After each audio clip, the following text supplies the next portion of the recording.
காற்றின் நல்லவை செய்யார் இழுக்காற்றின் ஏதம் படுபாக்கு அறிந்து. பொறாமை குணத்தால் என்னென்ன கஷ்டம் வரும்னு நன்றாக தெரிந்தவர்கள் ஒரு நாளும் பொறாமை குணத்தை கை கொள்ளவே மாட்டார்கள் அப்படின்னு வள்ளுவர் சொல்கிறார்.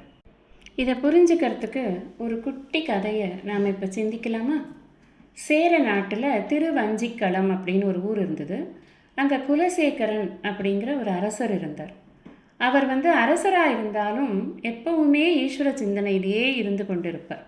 யாரெல்லாம் ஈஸ்வரனை பாடுறார்களோ புகழறார்களோ அவர்களையே அவர் எப்பொழுதும் தனக்கு சுற்றி வைத்து கொண்டிருப்பார். பாகவதர்கள் சூழ இருக்கக்கூடிய ஒரு அரசனாக அவர் இருந்தார். அதனால் ஒன்றும் பிரச்சனை இல்லை, நாட்டு நிர்வாகமும் நல்லா தான் நடந்துக்கிட்டு இருந்தது. ஆனால் அவருக்கு ஒரு மந்திரி இருந்தார். அந்த மந்திரிக்கு இது பிடிக்கவே இல்லை. என்ன எப்போ பாரு பஜனை குரூப்பை வச்சுக்கிட்டே இருக்கார் இவர் அப்படின்ட்டு இவங்களையெல்லாம் இங்கேருந்து விரட்டி விடணும் அப்படின்னு நினச்சார். அந்த மந்திரி என்ன பண்ணார்னா, ஒரு அழகான ஒரு நவரத்ன மாலை ஒன்று அரசர்கிட்ட இருந்தது. அந்த மாலையை எடுத்து ஒழிச்சு வச்சுட்டார். ஒழிச்சு வச்சுட்டு எப்போ பாரு உங்களை சுற்றி இந்த பாகவதர்கள் தான் இருக்காங்க, இவங்க தான் யாராவது எடுத்திருப்பாங்க அப்படின்னு சொல்லி பழியை தூக்கி அவங்க மேலே போட்டுட்டார். காணும்னு தேடின உடனே அவரும் அரசர் ஆனால் நம்பவே இல்லை. ஏன்னா பாகவதனாக இருக்கக்கூடிய ஒருத்தன் பகவானையே நினைத்து கொண்டிருப்பவன் இந்த அல்ப விஷயத்துக்கெல்லாம் ஆசைப்படவே மாட்டான். அதனால் நீங்கள் நல்லா தேடுங்க எங்கே இருக்குன்னு சொல்லிட்டு அப்படின்னு அந்த இருக்கக்கூடிய அவருடைய மெய்காப்பாளர்களை எல்லாம் விட்டு தேட சொன்னால் இந்த மந்திரியினுடைய இடத்துல தான் அது சிக்கிறது.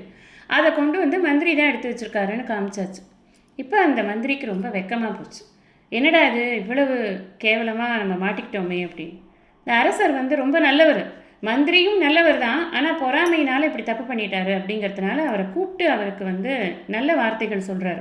நீங்கள் ஒரு பெரிய பதவியில் இருக்கீங்க, இதனால் என்ன பிரச்சனை வரும்னு உங்களுக்கு தெரியாதா? ஏதம் படுபாக்கு அறிந்துங்கிறது அதுதான். இன்று கேவலமான ஒரு செயல் செய்யும் பொழுது அதனுடைய விளைவு தெரியாதா? அதை தெரிஞ்சும் நீங்கள் அந்த தப்பு பண்ணலாமா? பண்ணக்கூடாதுல்ல. இவங்கெல்லாம் பாகவதர்கள், இவங்க என்ன தப்பு பண்ணாங்க? இவங்க பாட்டுக்கு ஏதோ பகவானை பற்றி சொல்லிக்கிட்டு இருக்காங்க, நானும் கேட்டுக்கிட்டு இருக்கேன். நிர்வாகம் நடந்துட்டு தானே இருக்குது. அதனால் நீங்கள் இது மாதிரி செய்யக்கூடாது. இந்த ஒரு முறை நான் உங்களை மன்னிக்கிறேன்.